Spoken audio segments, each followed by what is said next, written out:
continuação do livro de Hermenêutica Avançada, a partir da página 172. Por exemplo, o mandamento de saudar uns aos outros com ósculo santo aparece 5 vezes no Novo Testamento. E não obstante, poucas são as igrejas que observam esta ordem hoje. De igual modo, poucas igrejas protestantes observam o mandamento para as mulheres usarem véu quando oram. 1 Coríntios 11:5. Poucas igrejas continuam a prática de lava-pés, de que fala João 13:14. Porque as culturas e os tempos em mudança diminuíram a necessidade e significado da prática. Mais controverso ainda, algumas igrejas evangélicas já têm mulheres que pregam. Embora Paulo tenha declarado em 1 Timóteo 2,12, não permite que mulher alguma ensinasse ou tivesse autoridade sobre os homens. Muitos evangélicos, homens e mulheres, igualmente estão se perguntando se os tradicionais papéis de espaço de esposa e esposa, delineados no capítulo 5 de Efésios e em outras passagens, devem continuar em nossa cultura e época. Perguntas semelhantes estão sendo levantadas sobre muitos outros problemas também. Em 1973, o Ligonier Valley Study Center convocou uma conferência para tratar da pergunta: está a escritura culturalmente amarrada? Entre os oradores desta conferência estavam alguns dos eminentes eruditos evangélicos dos nossos tempos. A dificuldade e complexidade do problema demonstram-se pelo fato de que o principal resultado da conferência ter sido o refinamento da pergunta em vez de respostas concretas. Por conseguinte, trata-se de uma pergunta de imensa importância, não obstante as respostas não serem fáceis e ainda não ter chegado a um acordo. Se adotarmos, como o tem feito a maioria dos cristãos evangélicos, a opinião de que alguns mandamentos bíblicos são limitados culturalmente enquanto outros não, então se faz necessário elaborar critérios para diferenciar entre os que se aplicam literalmente e os que não se aplicam. Se nosso procedimento não deve ser simplesmente arbitrário, no qual descartamos os mandamentos e os princípios dos quais discordamos e retemos os que aceitamos, devemos desenvolver critérios. Letra A, cuja lógica possa ser demonstrada. B, que possam ser uniformemente aplicados a uma variedade de problemas e questões. E C, cuja natureza é extraída da Escritura, ou pelo menos seja consoante com ela. Estabeleceu uma estrutura teorética para analisar o comportamento e os mandamentos comportamentais. Primeiro postulado: o comportamento único geralmente tem significado ambíguo para o observador. Por exemplo, se na janela de meu gabinete vejo lá fora um homem subindo a rua, não sei se ele está caminhando no exercício, se está caminhando de um ponto de ônibus ou se está saindo de casa depois de uma briga com a esposa. Segundo postulado: o comportamento assume maior significado para o observador à medida que ele investiga o seu contexto. À medida que observa mais intimamente o homem do exemplo acima devido à sua idade, roupa, pasta e livros, formula a hipótese de que é um estudante que vai para a escola. Contudo, observo também uma mulher, evidentemente sua esposa, devido aos estilos semelhantes da vestimenta, que o segue cerca de 4,5 metros atrás, caminhando com a cabeça baixa. De imediato me pergunto se estiveram brigando, e ela o segue numa tentativa de apaziguá-lo depois de ele ter saído irado de casa. Imediatamente descarto esta hipótese ao perceber que os estilos de roupa indicam que este casal pertence a uma cultura onde é normal que a esposa caminhe a certa distância atrás do marido em público. Terceiro postulado: o comportamento que tem certo significado numa cultura pode ter significado totalmente diverso em outra. Na sociedade ocidental, o fato de uma mulher seguir o marido a uma distância de 4,5 metros com a cabeça baixa geralmente indica um problema de relacionamento entre eles. Noutra cultura, este mesmo comportamento pode ser considerado normal. Examinemos as implicações destes 3 postulados. Primeira: o significado de um único comportamento não pode ser averiguado a parte do seu contexto. Analogamente, o significado e o princípio que está por trás de um mandamento comportamental na Bíblia não pode ser averiguado a parte do contexto deste mandamento. Segundo, o significado que está por trás de determinado comportamento pode ser averiguado com maior exatidão se temos mais conhecimento acerca do contexto dessa conduta. De igual modo, quanto mais sabemos do contexto de um mandamento comportamental, se não há variação alguma, tanto mais podemos averiguar com precisão o significado e o princípio por ele expresso deste mandamento. Terceira, visto que determinado comportamento numa cultura pode ter significado diferente em outra, talvez seja necessário mudar a expressão comportamental de um mandamento bíblico a fim de traduzir o princípio que está por trás deste mandamento de uma cultura e tempo para outra cultura e tempo. É preciso diferenciar dois aspectos do mandamento bíblico, o comportamento específico e o princípio expresso mediante tal comportamento. Por exemplo, a saudação com o ósculo santo, comportamento expressa amor fraternal ao princípio. Ao fazer aplicações transculturais dos mandamentos bíblicos, há três alternativas a considerar.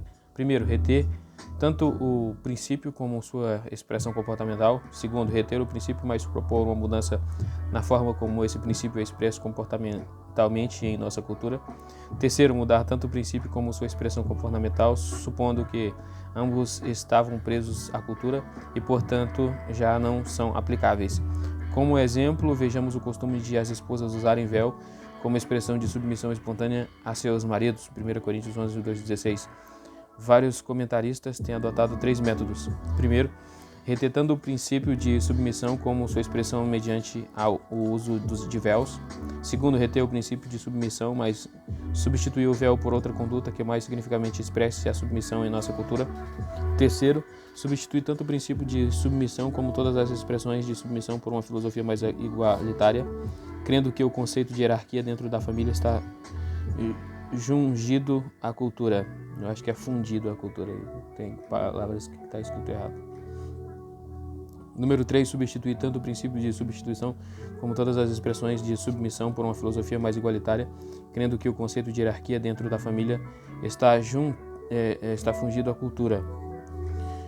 Portanto, a análise das ordens bíblicas em princípios, no A, princípios, e no B, comportamentos que expressam tais princípios, possui pouco valor a menos que haja meios de diferenciar entre os princípios e os comportamentos culturais e os transculturais.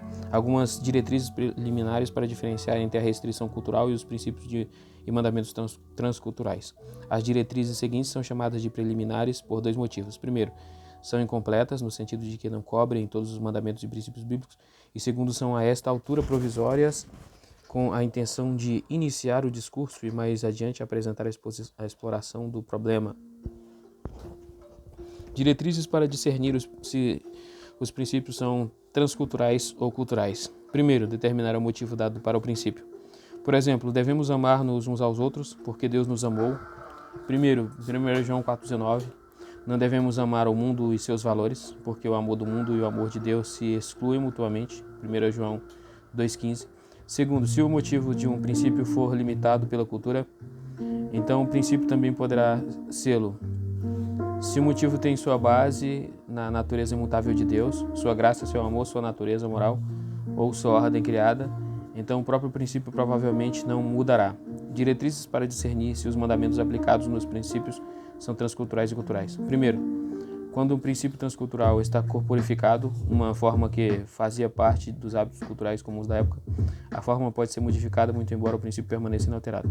Por exemplo, Jesus demonstrou o princípio de que devemos ter uma atitude de humildade e de disposição para servir-nos uns aos outros. Marcos 10, 42 e 44. A lavar os pés dos discípulos, João 13, 12, 16, um costume comum da época. Retemos o princípio, embora seja possível que haja outros meios de expressar esse princípio de modo mais significativo em nossa cultura.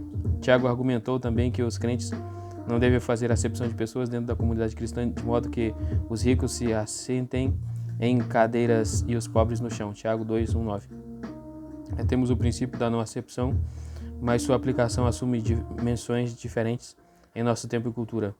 Segundo, quando uma prática aceita fazia parte de uma cultura pagã e a Escritura proibia tal prática, com tal probabilidade será proibida também em nossa cultura, especialmente se o mandamento está alicerçado na natureza moral de Deus. Exemplos de práticas que eram partes aceitas de culturas pagãs, mas proibidas na Bíblia, incluem a fornicação, o adultério, o espiritismo, o divórcio e a homossexualidade.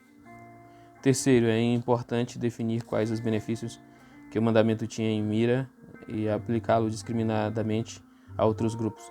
Se o mandamento foi dado tão só a uma igreja, isso pode indicar que ele pretendia ser apenas uma prática local em vez de universal. Alguns passos propostos na tradução de mandamentos bíblicos de uma cultura e tempo para outra cultura e tempo.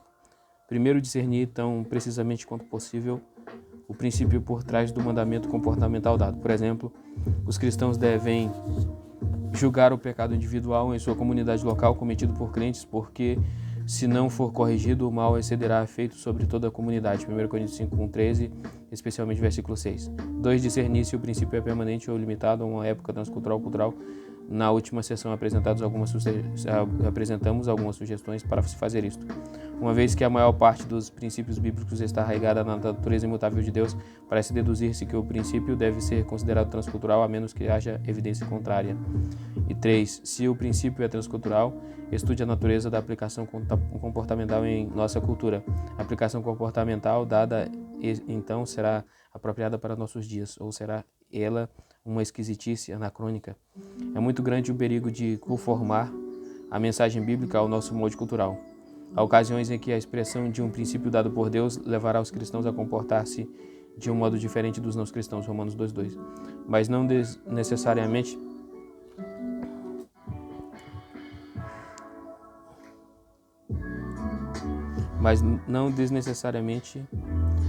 não por amor à diferença em si. O critério para discernir se o mandamento comportamental deve aplicar-se à nossa cultura não há de ser se ele se conforma ou não às práticas culturais modernas, mas se ele expressa ou não adequada e precisamente o princípio intencional de Deus. 4. Se a expressão comportamental de um princípio deve ser mudada, proponha um equivalente cultural que expresse adequadamente o princípio de origem divina que está por trás do mandamento primitivo. Por exemplo, J.B. Phillips acha que saudai-vos uns aos outros com cordial aperto de mão pode ser um bom equivalente cultural para o ocidente de saudai-vos uns aos outros com ósculo santo. Se não houver equivalente cultural, talvez valesse a pena considerar a criação de um novo comportamento cultural que expresse de modo significativo os princípios envolvidos. De um modo semelhante, mas não estritamente análogo, algumas das mais recentes cerimônias de casamento expressam os mesmos princípios que os mais tradicionais, porém em novas fórmulas muito criativas e significativas.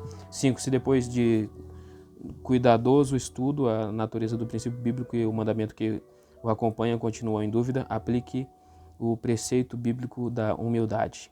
Pode haver ocasiões em que, mesmo depois de cuidadoso estudo de determinado princípio de sua expressão comportamental, ainda continuamos em dúvida se devemos considerá-lo transcultural ou cultural. Se temos de decidir sobre tratar o mandamento de um modo ou outro, mas não temos meios conclusivos para tomar a decisão, pode ser proveitoso o princípio da humildade. Afinal de contas, seria melhor tratar um princípio como transcultural e levar a culpa de ser excessivamente escrupuloso ao nosso desejo de obedecer a Deus? Ou seria melhor tratar um princípio transcultural como sujeito à cultura e ser culpado de quebrar uma exigência transcendente de Deus? A resposta deveria ser óbvia. Se esse princípio de humildade estiver isolado das demais diretrizes mencionadas acima, com facilidade ele poderia ser mal interpretado como base para conservadorismo necessário. O princípio só deve ser aplicado depois de havermos cuidadosamente tentado determinar se ele é transcultural ou cultural, e a despeito dos nossos melhores esforços, o problema ainda continua em dúvida. Esta é a diretriz de último recurso e seria destrutiva se usada como primeiro. Resumo do capítulo número 1, Dedução de princípios. Com base numa análise histórico-cultural, contextual, lexo-sintática e teológica da porção narrativa, averiguar mediante estudo dedutivo. Número 1, os princípios que a passagem intencionava ensinar, e 2, os princípios, verdades descritivas exemplificadas na passagem que continuam aplicáveis ao crente de nossos dias. 2, transmissão cultural de mandamentos bíblicos. Letra A, discernir tão precisamente quanto possível o princípio que está por trás do mandamento. B, discernir mediante exame do motivo dado para o princípio, se este é transcultural ou cultural. C, se um princípio é transcultural, determinar se a mesma aplicação comportamental expressa ou não o princípio tão adequada e precisamente quanto o princípio bíblico. Letra D, se a expressão comportamental de um princípio deve ser mudada, proponha um equivalente cultural que expresse o princípio de origem divina por trás do mandamento. Letra S, depois de cuidadoso estudo, a natureza do princípio bíblico e o mandamento que o acompanha permanece em dúvida, aplique o preceito bíblico da humildade. Exercícios.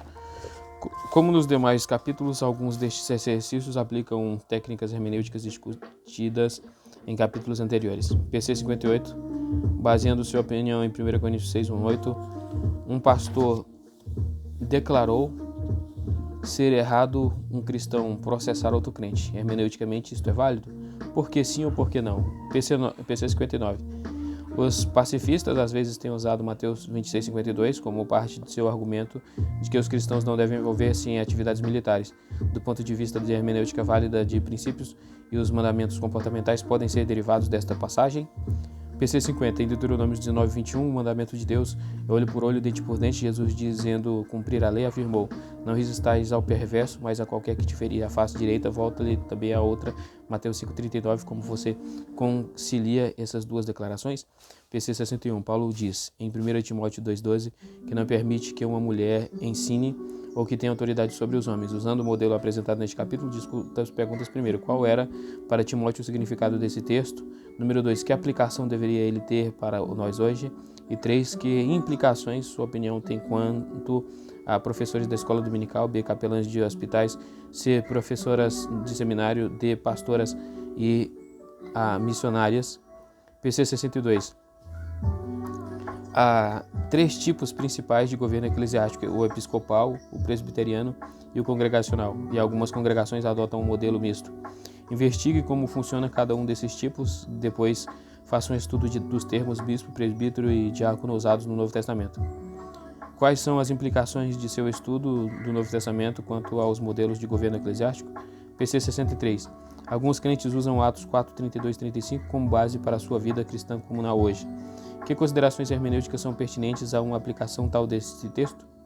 PC 64. Baseando seu ponto de vista em Efésios 6:1-3, um notável professor cristão ensina que os filhos nunca devem contrariar os desejos dos pais, mas devem permitir que Deus os dirija por meio deles. É válido este entendimento do texto conforme Paulo deu pela primeira vez? Se for, é válido aplicá-lo do mesmo modo hoje em nossa cultura? Se a sua resposta for afirmativa a ambas as perguntas acima, algum dia esta obrigação terá fim? PC 65. Com a ascensão do índice de divórcios no século XX, muitas igrejas se defrontam com a pergunta de que papéis, caso haja algum, as pessoas divorciadas e casadas de novo podem desempenhar nas funções de liderança a serviço da igreja. Acha você que o ensino de 1 Timóteo 3:12 se aplica a este problema? PC 66. Muitas denominações conservadoras creem que os cristãos deveriam abster-se totalmente de bebidas alcoólicas. Outras acreditam que a Bíblia ensina moderação. Estude os versículos pertinentes ao uso de bebidas alcoólicas. Há princípios bíblicos, além das passagens que tratam especificamente do álcool, que podiam aplicar-se a este problema? Lê de novo, o PC 66. Muitas denominações conservadoras creem que os cristãos deveriam abster-se totalmente de bebidas alcoólicas. Outras acreditam que a Bíblia ensina moderação. Estude os versículos pertinentes ao uso de bebidas alcoólicas. Há princípios bíblicos, além das passagens que tratam especificamente do álcool, que podiam aplicar-se a este problema? PC 67. Como prefácio à sua exposição de um texto, disse um ministro: não obtive esta mensagem de nenhum outro homem, não consultei comentários, ela me veio diretamente do livro. Comente este método de preparação expositiva. PC 68. Certo ministro pregou um sermão sobre Filipenses 4:13, tudo posso naquele que me fortalece. O título do sermão era O Cristão Onipotente. Contudo, desde logo se evidenciou que nem ele nem outro cristão qualquer eram onipotentes, do modo como esta palavra era geralmente entendida. Que princípio hermenêutico estava este sermão violando? Qual é o entendimento hermeneuticamente válido desse versículo? Epílogo, a tarefa do ministro. A tarefa do ministro, no que se relaciona com o conteúdo deste texto, é dupla. Primeiro, ele tem de ser ministro da palavra de Deus, e segundo, deve ministrar a palavra de Deus com exatidão. Dou minha aprovação às palavras de Ram. O pregador é um ministro da palavra de Deus. Sua tarefa fundamental na pregação não é ser inteligente ou didático, solene ou profundo, mas ministrar a verdade de Deus. Os apóstolos foram chamados ministros da palavra Lucas 1:2, os apóstolos foram ordenados como testemunhos de Jesus Cristo, Atos 1:8. A tarefa deles era pregar o que tinham ouvido e visto com referência à vida, morte e ressurreição de Jesus. O presbítero, o pastor, deve afadigar-se na palavra e no ensino, 1 Timóteo 5,17. O que Timóteo deve transmitir a outros é a verdade do cristianismo que ele ouviu de muitos cristãos. 2 Timóteo 2,2, Paulo instrui a Timóteo a pregar a palavra. 2 Timóteo 4,2, grego, keruxon, ton logon. Pedro diz ser o presbítero em virtude de haver testemunhado o sofrimento do nosso Senhor. 1 Pedro 5,1. O servo de Cristo do Novo Testamento não era livre para pregar conforme lhe aprovesse, mas era obrigado a pregar a palavra do cristianismo, pregar a palavra de Deus e ser testemunha do Evangelho. O servo de Cristo deve fazer mais do que pregar a palavra.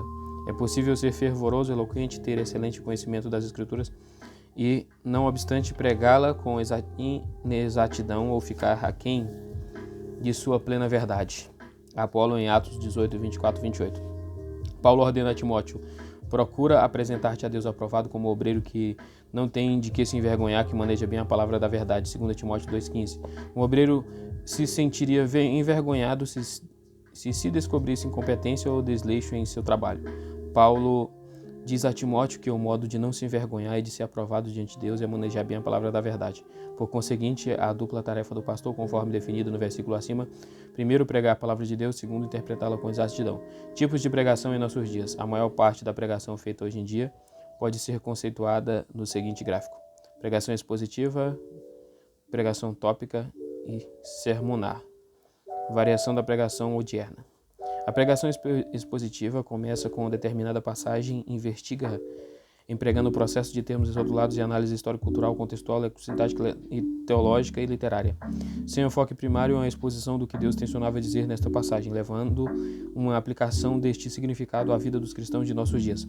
O sermonar começa com a ideia na mente do pregador, um problema social ou político mais pertinente, uma introspecção teológica ou psicológica, e amplia esta ideia no sermão. Como parte do processo, acrescentam-se textos bíblicos aplicáveis à medida que vem à mente, conforme encontramos com o auxílio de recursos de estudo. O enfoque básico desse método é a elaboração de uma ideia humana em formas coerentes com o ensino geral da Bíblia nessa área. Pregação tópica começa pela seleção de um tópico relacionado com a escritura de uma forma ou de outra. Temas bíblicos, doutrinas, personagens da Bíblia. Se o sermão é preparado pela seleção de passagens bíblicas pertinentes e pelo desenvolvimento de um esboço baseado em exposição dessas passagens, esta pregação poderia dominar-se tópico expositiva. Se o esboço do sermão se desenvolve mediante ideias que vêm à mente do pregador e em seguida são corroboradas pela ligação com um versículo bíblico pertinente, poderíamos dar a esta pregação o título de tópico sermonal. A maioria dos sermões pregados hoje em dia parece ser da variedade tópico sermonal ou sermonar.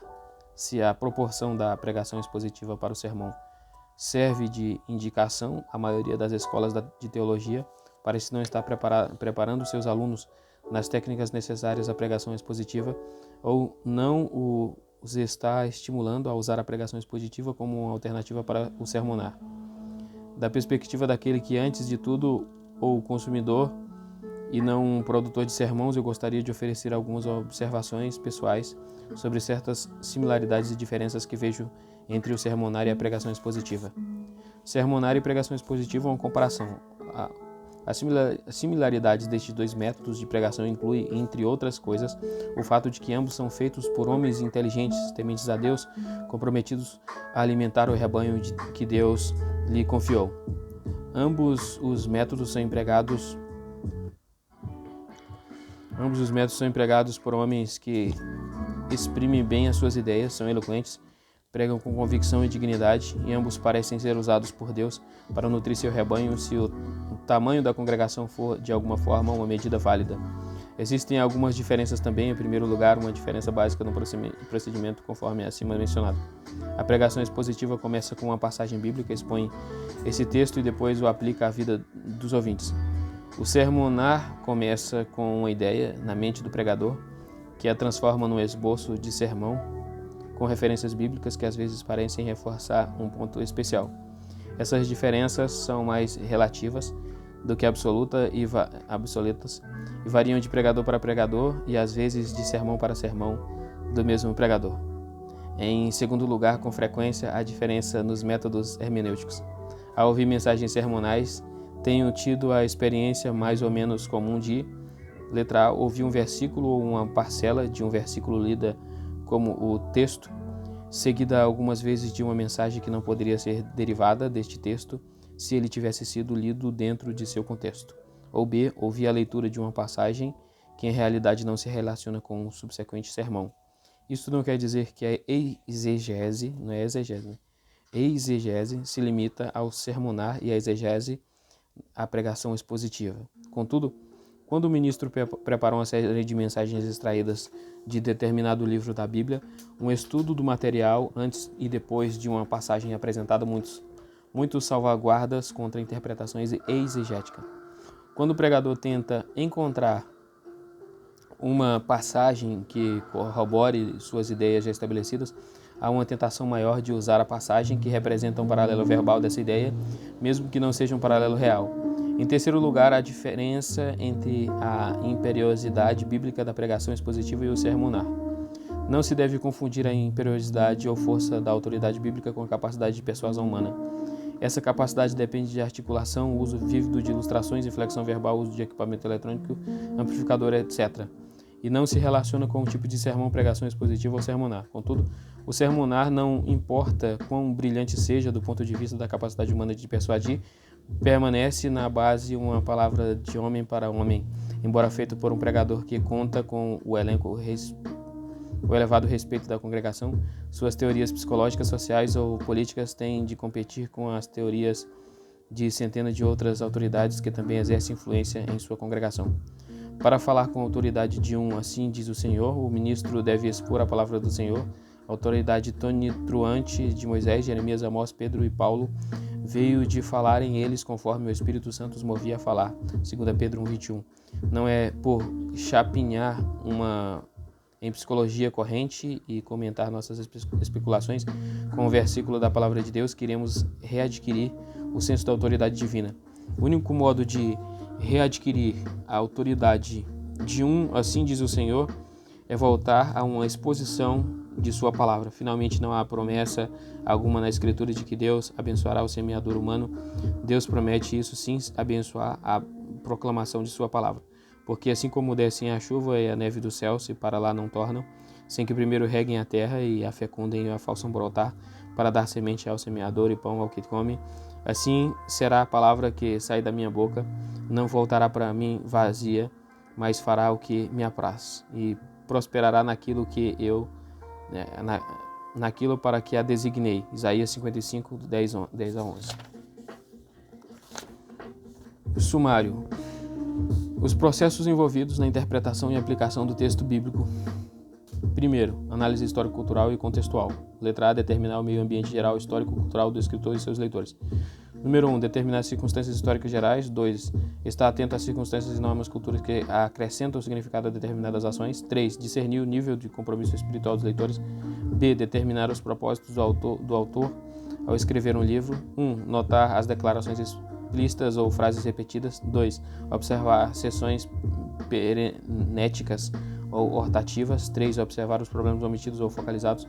C, entender como a passagem se enquadra em seu contexto imediato. Número 1, apontar os principais blocos de material do livro e mostrar de que modo se encaixam num todo coerente. 2, mostrar de que modo a passagem sob consideração se ajusta ao fluxo de argumentos do autor. 3, determinar a perspectiva que o autor tensionava comunicar numerológica, o modo como as coisas são realmente, ou fenomenológica, o modo como as coisas parecem.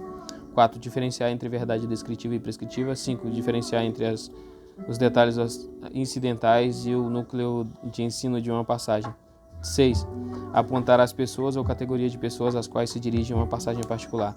2, análise léxico-sintática. A, apontar a forma literária geral. B, investigar o desenvolvimento do tema e mostrar como a passagem em consideração se encaixa no contexto.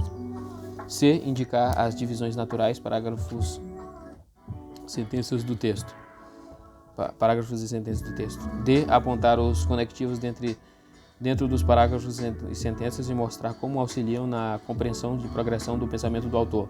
Letra E, determinar significado isolado das palavras. Número 1. Apontar os significados múltiplos que a palavra possuía no seu tempo e cultura. E 2. Determinar o significado único que o autor tinha em mente em dado contexto. Letra F. Analisar a sintaxe a fim de demonstrar de que modo ela contribui para a compreensão de uma passagem. E letra G. Colocar os resultados de uma análise em palavras não técnicas e fáceis que comuniquem com clareza ao leitor odierno o significado que o autor tinha em mente. Número 3. Análise teológica. Letra A. Determinar seu próprio ponto de vista da natureza do relacionamento de Deus com o homem. Letra B. Apontar as implicações deste ponto de vista para a passagem que você está estudando. Letra C. Avaliar a extensão do conhecimento teológico disponível ao povo daquela época, analogia da Escritura. Letra D. Determinar o significado que a passagem possuía para seus primeiros beneficiários à luz do conhecimento que tinham. Letra E. Identificar o conhecimento adicional acerca deste tópico que hoje está no nosso alcance em virtude de posterior revelação, analogia da fé. 4. Análise literária. Letra A. Procurar referências explícitas que indiquem a intenção do autor com referência ao método que ele adotava. B. Se o texto não exibe explicitamente a forma literária da passagem, estudar as características da passagem dedutivamente para averiguar sua forma. C. Aplicar os princípios dos artifícios literários com cuidado, mas não do modo rígido. Número 1. Símile. Letra A. Característica, uma comparação expressa. B. Interpretação, geralmente um único ponto de similaridade ou de contraste. 2. Metáfora. Letra A. Característica, uma comparação expressa. B. Interpretação, geralmente um único ponto de similaridade. 3. Provérbio. Letra A. Característica, comparação expressa ou tática. B. Interpretação, geralmente um único ponto de similaridade ou de contraste. 3. Parábola. Letra A. Característica, um símile ampliado. As comparações são expressas e separadas. O relato e seu significado são separados conscientemente. Letra B. Interpretação. Determinar o significado central do relato e mostrar como os detalhes se enquadram naturalmente nesse ensino central. Número 5. Alegoria. Letra A. Características. Uma metáfora ampliada. As comparações são implícitas e entremescladas, a história e seu significado andam paralelamente. Letra B. Interpretação. Determinar os pontos múltiplos de comparação que o autor tinha em mente. Número 6. Tipo. Letra A. Características. Número 1. Deve haver alguma semelhança ou analogia notável entre o tipo e o seu antitipo. Número 2. Deve haver alguma evidência de que o tipo foi indicado por Deus como representação da coisa tipificada. Número 3. Um tipo deve prefigurar algo do futuro. Número 4. Classes de tipo e seu antitipo. Pessoas, eventos, instituições, ofícios e ações. B. Interpretação. Número 1. Determinar o significado dentro do tempo e cultura, tanto do tipo como de seu antitipo. Número 2. Pesquisar o texto para encontrar os pontos de correspondência entre o tipo e seu antitipo, conforme se relaciona com a história da salvação. Número 3. Notar os importantes pontos de diferença entre o tipo e o seu antitipo. 7. Profecia. A. Características. 1. Está cônscio de que o estilo geralmente é figurativo e simbólico. 2. Está atento aos elementos sobrenaturais como informação comunicada pela proclamação de anjos por visões ou por meios sobrenaturais. Número 3. Observar a ênfase sobre o mundo invisível por trás da ação do mundo visível. B. Interpretação. Número 1. Determinar a situação histórica específica que cerca a composição do escrito. Estudar a história interveniente para ver se a profecia foi cumprida ou não. Número 2. Estudar passagens paralelas ou outros ciclos dentro da mesma profecia para obter mais informação. Número 3. Analisar se esta passagem faz parte de uma predição progressiva, se é possível de cumprimento evolutivo ou se inclui contração profética. Número 5. Comparação com outros. Letra A. Compare sua análise com a de outros intérpretes. Letra B. Modificar, corrigir ou ampliar sua interpretação de acordo com a necessidade. 6. Aplicação. Letra A. A dedução de princípios baseado numa análise histórico-cultural, contexto, léxico-sintática e teológica da porção narrativa. Verificar mediante estudo dedutivo. Número 1. Os princípios que a passagem intenciona ensinar. E número 2. Os princípios, verdades descritivas exemplificadas na passagem que permanecem aplicáveis ao crente de nossos dias. Letra B. Transmissão transcultural de mandamentos bíblicos. Número 1, discernir tão exatamente quanto possível o princípio por trás da ordem. Número 2, discernir o princípio, se o princípio é transcultural ou cultural, mediante exame do motivo dado para o princípio. Número 3, se o princípio é transcultural, determinar se é a mesma aplicação comportamental expressa ou não o princípio tão adequada e exatamente quanto o bíblico. Número 4, se a expressão comportamental de um princípio deve ser mudada, portanto, um equivalente cultural que expresse o princípio divino por trás do mandamento primitivo. Aí vem a bibliografia, que é Adam J. Meek, Biblical Backgrounds, Ataus P. Theology of Martin Luther, Teologia de Martin Lutero, né? Bailey Dennis, Geography of the Bible, Geografia Bíblica de Nova York, não é editado, nova edição de Nova York, Harper Hall, 1974. Barrett Charles, K. Barrett Charles, Cook, The Story in Recant Research, Luke The Historian in the Recent Research. Aqui no caso um livro de história. Barrett Charles, K. Head, New Testament Background, Walter Bauer, Greek English Lexical of the New Testament and Old and Early Christian Literature. Berkhoff, Lois, Princípios para All Biblical Interpretation, interpretação, né? Sistema Teológico, Teologia Sistemática de Edmonds. Background, Andrew Blackwood. Exposição Preaching for Today. Aqui é Friedrich W. Blas e Albert De Brunner, Greek Grammar of the New Testament in Older Early Christian Literature. John Broaddus,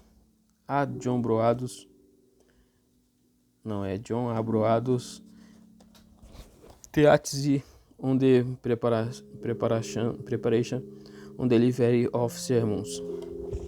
Preparação de sermões, né? Hebreus and English Lexicon, de Francis Brown. F.F. Bruce, o Novo Testamento Documentaries are the Reliable. E por aí vai. Aqui vai a bibliografia meio grande.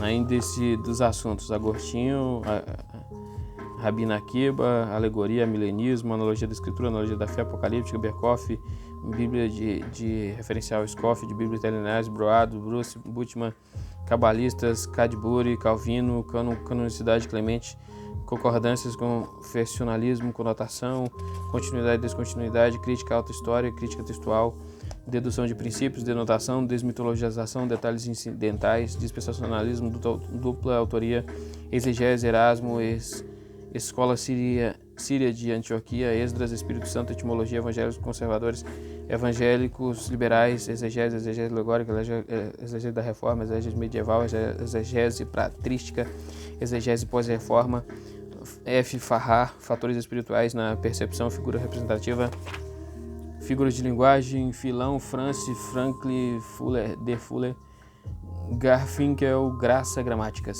Ahanark, hermenêutica especial, hermenêutica geral, hermenêutica moderna, hermenêutica nova, Rabino Hillel, Ederich, história da salvação, iluminação, inerrância, inspiração, interpretação histórico-gramatical, interpretação literária, interpretação midrástica, interpretação Pesha, Jeremias, Kaiser, Kantzer, Kenosis, Knox, lei, letrismo, lexicologia, léxico analíticos, Lindsel, Longenescher, Lutero, The Masters, metáfora, Mikkelsen, modelo epigenético, Montgomery, J.W. Montgomery, Naptunquian, Nicolau de Lira, Nicole R., Nova Hermenêutica, Numerologia, Orígenes, J. Parker, Parábola, Paralelismo, Paralelos, J. Payne, Perowne, Perspectiva Fenomenológica, Pechat, pietismo, Pinocchio, pós-milenismo, pregação expositiva, pregação tópica, pré-milenismo, profecia. Qumran, racionalismo, revelação progressiva, Heuchin, Hirie, salvação, a história da salvação, né? Santaina, Schaeffer, Schleiermacher, sensus plenius, sermonar, símbolos de interpretação simbólica, símile, sintaxis, Pene, Sproul, teologia bíblica, teologia liberal, teologia neo-ortodoxa, teologia sistemática, teologia das alianças, aí já vem a teologia sistemática e teoria das alianças, teoria luterana, MSTR, Theodore de Maupassant, tipos, Torrence, transmissão transcultural, validez da interpretação, verdade descritiva, verdade prescritiva, B.B. Warfield e Wenham.